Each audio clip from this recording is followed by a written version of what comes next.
of music calm the beast down. See, today how we view music, it's a way of expressing yourself in more than just words. That's why the scientist can never really compete with the musician, because he's not trying to convince you, he's trying to convey a feeling towards you.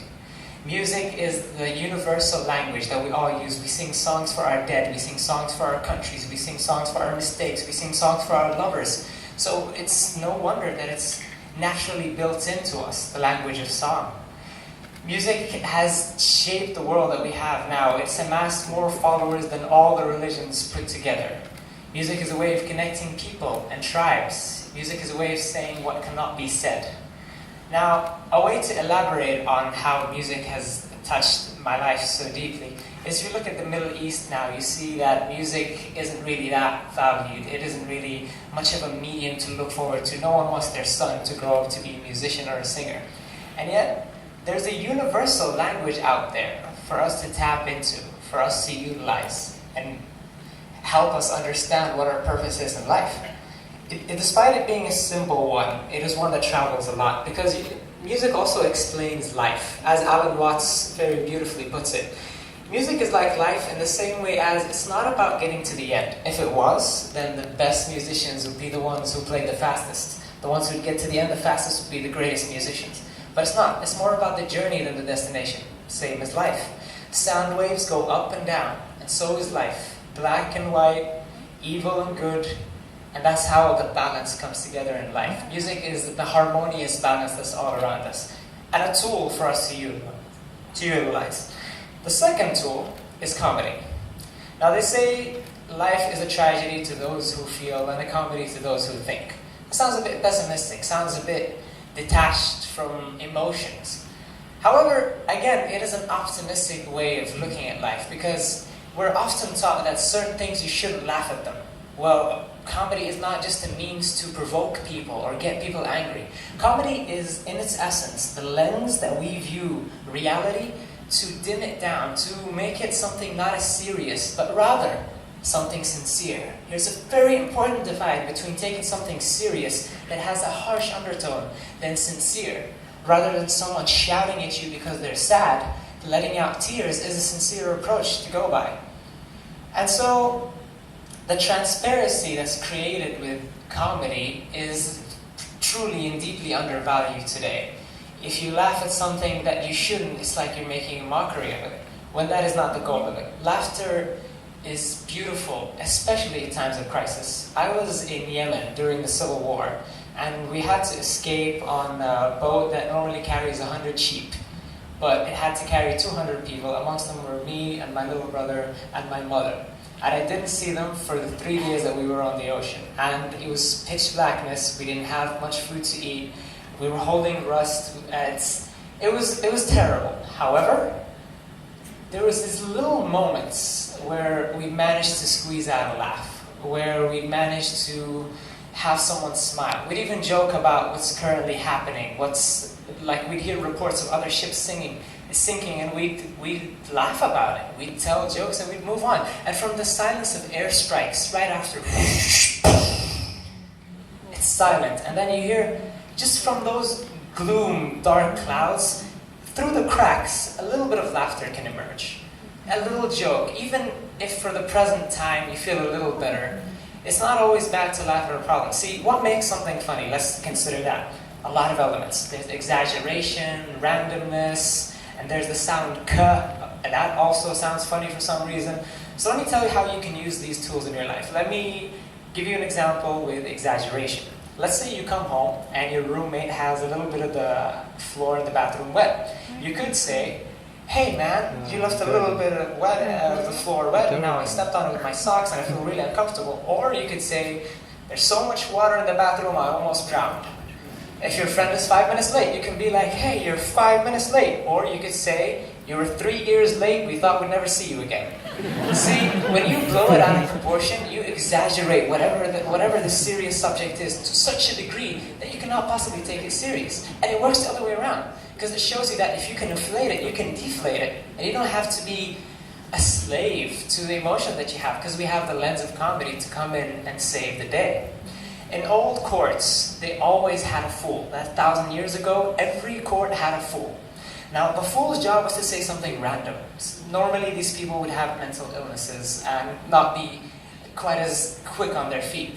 The beauty of that is how we see when a child says something out of place, but is really funny. Like you ask a child, what's your favorite country? And they say pizza.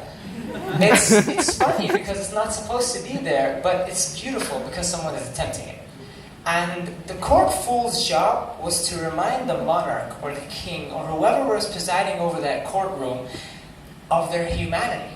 The same way poets and monks would keep a skull on their desk to remind them of their mortality, to remind us that nothing is really worth taking that seriously. The third tool is philosophy. Now, philosophy in the Middle East is used as a derogatory term. If someone's talking too much, like I'm doing right now, they say, he's philosophizing.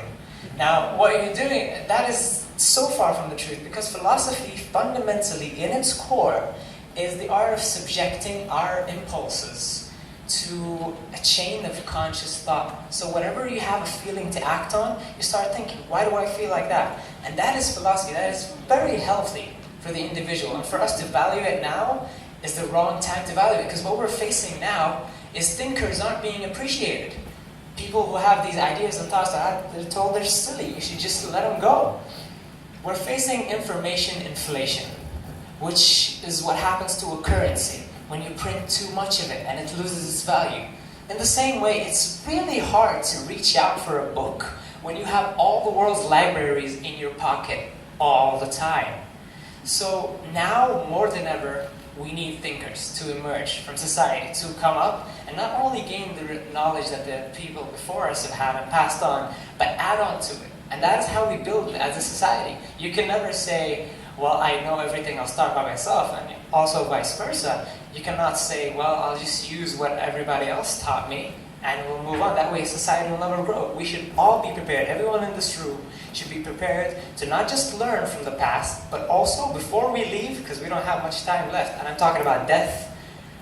It's not going to be worth it. You're going to look back and you're going to say, oh, did I change it? Did I just follow the rules and leave? You get to toy with it, and that's beautiful. That's magnificent. It surprises us. In the same way you can't tickle yourself, because it's not surprising. Let me just put all of that into a little bundle for you guys. If you're feeling lost, you don't know what your purpose is, odds are you probably never will. And I probably never will either. But you get to try and find out, and that's the most beautiful part of being alive. You get to actually go out there and be like, hey, where do I fit? Okay, not here, not here, not here. And if you don't find it, you were trying.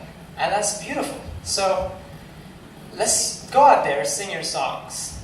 Share your music with the world. For music, like poetry, is a way of saying what cannot be said. Go out there, spread the laughs, because life is too short to take seriously, really. Always switch seriousness for sincerity. Always look at the intention behind the action. That's something we fall short of. And finally, always think. That's philosophy. Always ask why. Always have the curious child within you be, if not satisfied, at least stimulated. The fact that you're thinking why, how, when, that's beautiful. Power to you. And if you don't find an answer to that question, that's okay. We need more thinkers now than ever. As Plato said, one of the greatest philosophers in Greek times, the world will not be right until kings become philosophers or philosophers kings. Thank you.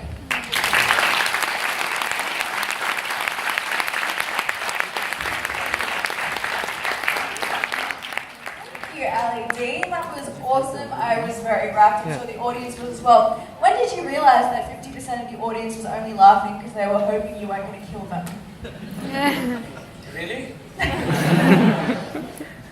Alright, I have the most important question to ask you, and it's for all the ladies out here. Most important question to answer today. Are you single? Yes, and it's a choice. I chose, yeah. It's not that I tried and I downloaded Tinder 6 times and it didn't work out. That's someone else, another Ali. If you see a profile, it's my picture. And yeah. No worries, cool, alright. To say for the ladies out there. Just invite Ken up to give token of appreciation, it's a snapshot. All right, cool.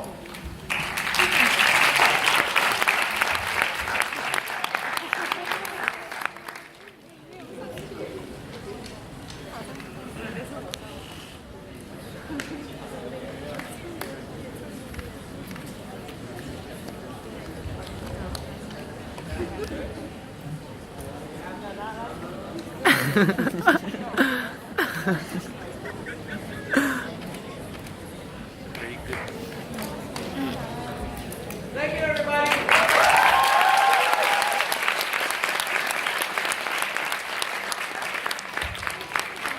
Your friend very good.